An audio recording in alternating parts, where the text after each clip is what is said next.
सदगुरु भगवान की जय। मातृवा नर्मदे हर। भगवान श्री मायानंद चैतन्य जो नवम बुद्ध अवतार हैं, उन्होंने वर्तमान समय की सबसे घातक बीमारी जिसे कहते हैं छुआछूत, इसके बारे में जो कहा है वह हम आपको बतलाते हैं। वो कहते हैं कि विश्व ही विश्वरूप परमात्मा है। पिंड ब्रह्मांड की रचना समान है, सब में एक ही अक्षर आत्मा है।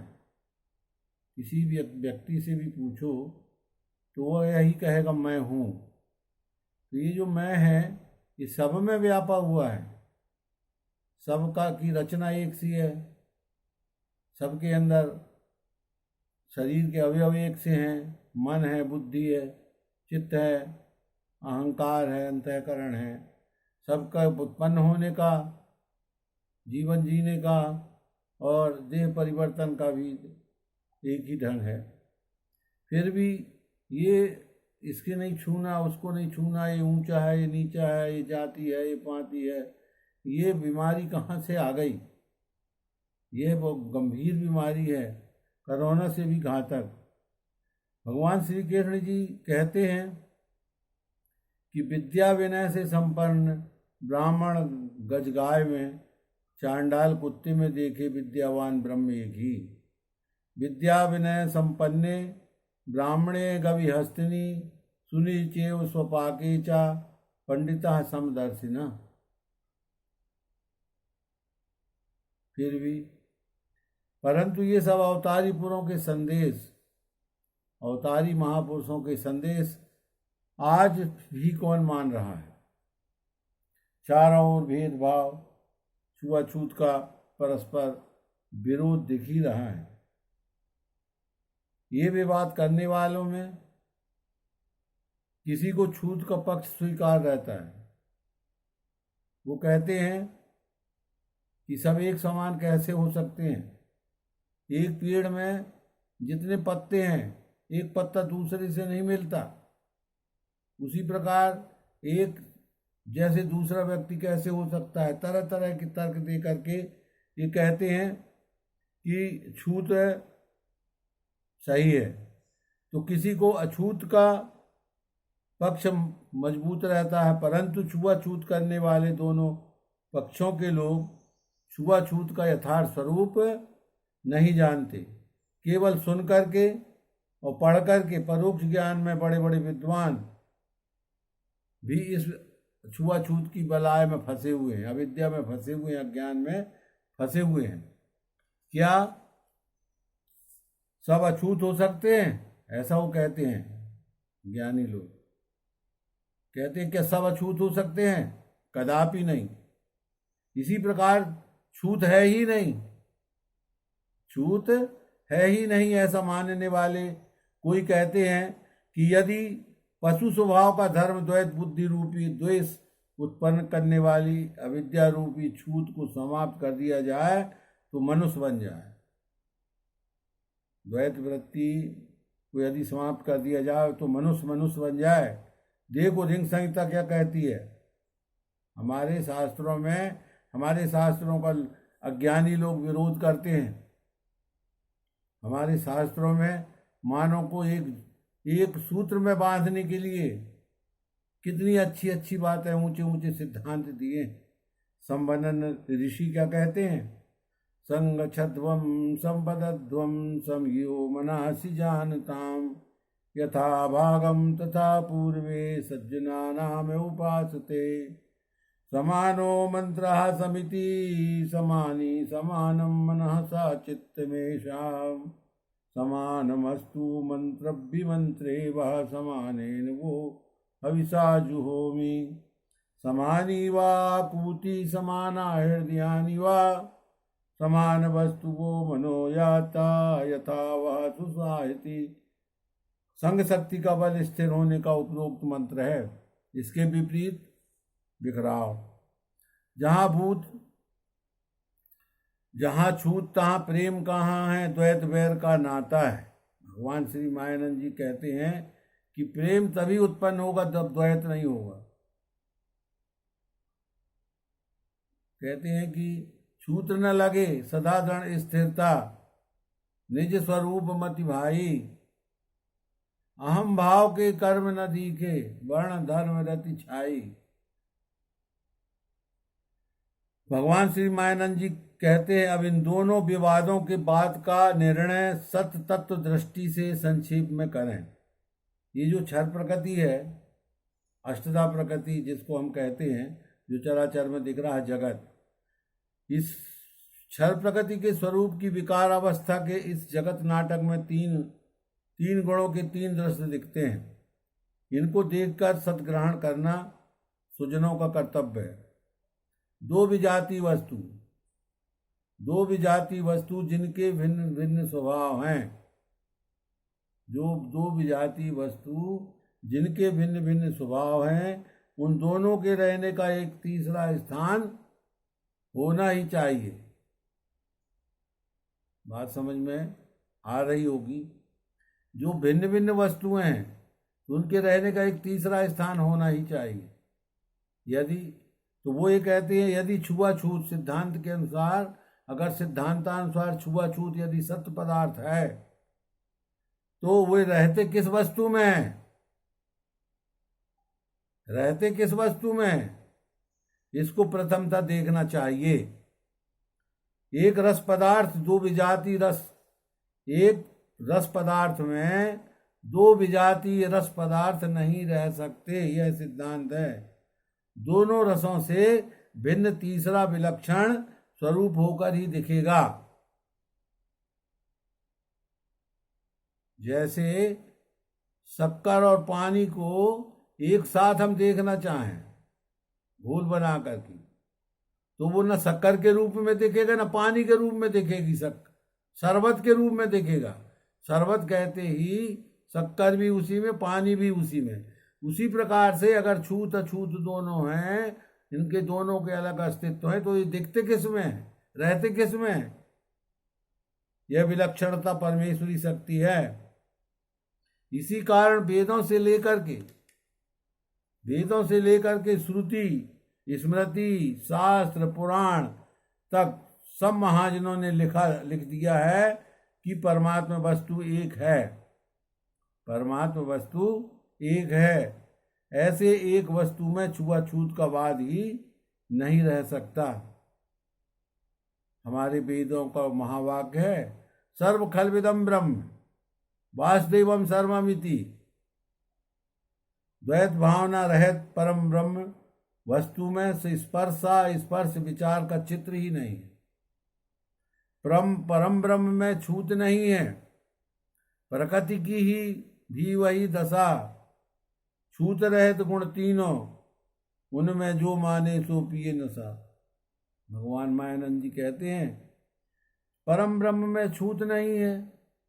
जो परम ब्रह्म की परा शक्ति है, प्रकृति है, उसमें छूत कैसे रहेगी? तो जब प्रकृति में छूत नहीं है, तो उससे उत्पन्न होने वाले तीन गुणों में कहाँ से छूत रहेगी? जब जड़ में छूत नहीं है, पीढ़ी में नहीं है, तो हम पत्तों में मान रहे हैं, ये हमारी अज्ञानता है। जड़ में छूत नहीं, पत्तों में, जो माने मूर्ख जाने। द्वैत भावना की बहुत शाखा होती है स्वकर्म त्याग बुद्धि में। द्वैत भावना के कारण अनंत शाखाएं होती हैं, द्वैत बुद्धि के कारण। इस स्वरूप में छुआछूत का वाद होता रहता है, द्वैत भाव में होता है। जहाँ मैं अलग हूँ और आप अलग हो, आत्मबोध नहीं हुआ। एक ही आत्मा के सभी अंग प्रत्यंग हैं। जैसे एक ही अग्नि विभिन्न रूपों में दिखती है, एक ही वायु विभिन्न रूपों में दिखती है, लेकिन रहती एक ही है, उसके स्वरूप अलग अलग हैं। उसी प्रकार एक ही आत्म तत्व विभिन्न स्वरूपों में दिखता है। जैसे शक्कर एक रूप है, शक्कर का बतासा हो गया, मिश्री हो गया, चिरौंजी हो गया, रस चाशनी हो गया इत्यादि, लेकिन वह है सब शक्कर ही। उसी प्रकार एक ही आत्मा है, चाहे उद्भिज खानी में हो, चाहे स्वेदज में हो, चाहे अंडज में हो, चाहे जरायुज में हो, मनुष्य में हो, पढ़े लिखे में हो, अनपढ़ में हो, गरीब में हो, अमीर में हो, अपने आप को उच्च मानने वालों में हो, चाहे निम्न में हो, सब में वही है। इस स्वरूप में छुआछूत का बाद होता रहता है काल्पनिक में। जहाँ व्यष्टि रूप अहंकार का दृश्य है, उस मलिन तमोगुण प्रधान वृत्ति का स्थूल भाव कलयुग के उदय होते ही बढ़कर पृथ्वी की सब दिशाओं में घूमा करता है। अखंड गति में छूत का रहना असंभव है। जब ये घूमता है तो सब में ना, अखंड गति में छूत का रहना असंभव है, और खंड गति में कल्पना हो सकती है परंतु है नहीं। दसों दिशाओं में स्वरूप जिसका, जिस परम आत्म तत्व का, जिस परमात्मा का दसों दिशाओं में स्वरूप जिसका, परमाणु में भी वही रहे, समूह परमाणु का मंदिर, उसमें मूरख छूत कहे। अक्षर आत्मा जो प्रकाशक भाव है, जो गर्भ माना गया है, मेरी योनि महत ब्रह्म जहाँ तहाँ गर्भ मैंने दिया, इससे सब भूतों की होवे उत्पत्ति भारत। सब उसके द्वारा क्षर प्रकृति में जो कंप हुआ वह गुण क्षोभणी भाव सूक्ष्म त्रिपुटी के स्वरूप में रहने वाला त्रिगुणात्मक स्थूल त्रिपुटी है। इसका वर्णन विराट स्थित सतरजतम स्वरूप ब्रह्मा विष्णु और महेश नाम से दिया गया है। इनके गुणावतार नारायण ब्रह्मदेव और सदाशिव पूर्व काल में हो चुके हैं। इन सब के आचार विचारों में छूत नहीं पाई जाती। ब्रह्मा जी ने आदि में ये सहस्र यज्ञ प्रजा रची, तो क्या छूत अछूत रचे? सबको ब्रह्मा जी की यदि संतान सब हैं तो एक ही तो पिता हुआ, तो एक ही पिता की संतान में काहे की छूत अछूत? सब बनावटी है। सब जाति के वृक्ष की जड़ों से लेकर के पत्तों तक विचार करो, किसी से छूत नहीं है, सब एक दूसरे से जुड़े हुए हैं। यह उद्भिज की व्यवस्था है। इसी प्रकार स्वेदा जंडक और जरायुजों में अनंत जातियां दिखती हैं, परंतु उनमें भी छूत प्रतीत नहीं होती। फिर जरायुज योनि में से अकेले मनुष्य प्राणियों में यह कैसे मानी जाए? कदापि नहीं। भगवान कहते हैं, यदि प्रकृति के जल विभाग में छूत जाति की है माने, तो जल सिंचन से शुद्धि होती है मिथ्या जाने। सुवर्ण में जब छूत नहीं तब अलंकार में क्यों माने? जड़ में छूत नहीं पत्तों में, जो माने मूर्ख जाने। तीन गुणों की स्वाभाविक कर्म लीला बतलाते हुए भगवान श्री मायानंद चैतन्य कहते हैं, क्षर गति के स्वरूप में तीन गुणों का दृश्य है। सत्व गुण का दृश्य बुद्धि व प्रकाश ज्ञान शक्ति है। रजोगुण का दृश्य मन तथा बात पित्त व कफ भाव रूप क्रिया शक्ति है, और तमोगुण की स्वरूप स्थूल अहंकार तथा जड़ शक्ति द्रव्य शक्ति है। यह तीनों प्रकार के भाव अविभक्त रूप से रहते हैं, परस्पर से भिन्न नहीं हो सकते। इस कारण इनमें छूत रह नहीं सकती। फिर छूत किसमें रहती है? गुणों का विभागीकरण देखें। भगवान श्री मायानंद चैतन्य जी कहते हैं, अब तीन गुणों में तो छूत नहीं है, क्रिया शक्ति, इच्छा शक्ति और द्रव्य शक्ति में। ये तीनों शक्तियां एक साथ कार्य करती हैं, और इन तीन शक्तियां हर किसी के अंदर रहती हैं, हर वस्तु में रहती हैं। तो इनमें जब परस्पर छूत नहीं है तो इनके विभागीकरण देखें, गुणों के विभागीकरण। पहले सत्व गुण की लीला देखें। अंतःकरण पंचक में मन बुद्धि चित्त अहंकार रहते हैं। इस पंचक में अंतःकरण यह गुण साम्य परमात्मा की क्षर प्रकृति गुण साम्य का स्वरूप है। प्रकृति का अंश भाव भोगता है। यह सब जीवों में अविभक्त अवस्था में रहता है, सभी में अंतःकरण रहता है। विश्व मात्र के गुणों की लीला इसमें दिखती है।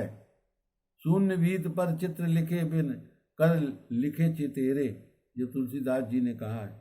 यह छूत रहित ज्ञान शक्ति है। ज्ञान शक्ति में किसी प्रकार का अज्ञान, जहाँ ज्ञान है वहाँ ज्ञान रह नहीं सकता, अंधकार प्रकाशवत। अब दूसरी रजोगुण क्रिया शक्ति का वर्णन करते हैं। कहते हैं कि दूसरी रजोगुण क्रिया शक्ति पर विचार करें, यह सूक्ष्म त्रिगुण होने के कारण इनमें ज्ञानेन्द्रिय पंचक, आँख, नाक, कान, जिह्वा, त्वचा, कर्मेंद्रिय पंचक, आँख, हाथ, पांव, मुख, उपस्थ, गुदा, और प्राण पंचक, व्यान, समान, उदान, अपान और प्राण का दृश्य दिखता है। यह सब अविभक्त अवस्था में एक ही शरीर में रहते हैं, एक ही शरीर में रहते हैं और भोक्ता के भोग लेने के साधन है। अंतःकरण भोक्ता है, अंतःकरण चतुष्ट भोक्ता है, तो ये भोक्ता के भोगने के साधन हैं। और भोक्ता के भोग लेने के साधन साध्य में छूत नहीं रहती, क्योंकि इसमें सबका समान हक है। इसके अनंतर तमोगुण स्वरूप दिव्य शक्ति को देखने से ध्यान में आवेगा कि आयु, आकाश, वायु, अग्नि, जल और पृथ्वी, इन 5 भावों का यह शरीर है। क्षिति जल पावक गगन समीरा पंच रहत सकल शरीर, यह सब शरीरधारियों में संभाव से अछूत अवस्था में अपना निजी कार्य करते हैं, सब अपने अपने कार्य में लगे हैं। इनसे प्रकट होने वाले रोम, नाड़ी, त्वचा, हड्डी, स्वेद, मूत्र, लार, शोणित, शुक्र इत्यादि पंचीकृत भेद तथा उनके अनंत भेद सूक्ष्म अवलोकन करने वालों को भासते हैं। ये 5 तत्वों के परस्पर सहयोग से ये सारे के सारे शरीर की रचनाएं बनी हुई हैं। इनमें भी यदि आप ढूंढना चाहें तो छूत कहाँ है? नहीं। हम सब ये सिद्ध करेंगे, ये सारे के सारे प्रत्यय अंग प्रत्यंग कि हम सब एक ही अधिष्ठान में रहकर कार्य कर रहे हैं, एक ही शरीर में 5 ज्ञानेन्द्रियां, कर्मेंद्रियां, प्राण, मन, बुद्धि, चित्त, अहंकार, अंतःकरण सहित, और उसमें रोम, नाड़ी, त्वचा, रस, रक्त, मेद, मज्जा, जो कुछ भी ये सब एक ही शरीर में रह करके परस्पर घुले मिले हुए हैं। उसी प्रकार इस विश्व रूप के हम अंग प्रत्यंग हैं। तो जिस प्रकार हम शरीर में एक साथ रहते हैं, उसी प्रकार इस विराट शरीर में हम क्यों नहीं रह रहे? ये सब अज्ञान अद्वैत के कारण है, अविद्या के कारण है।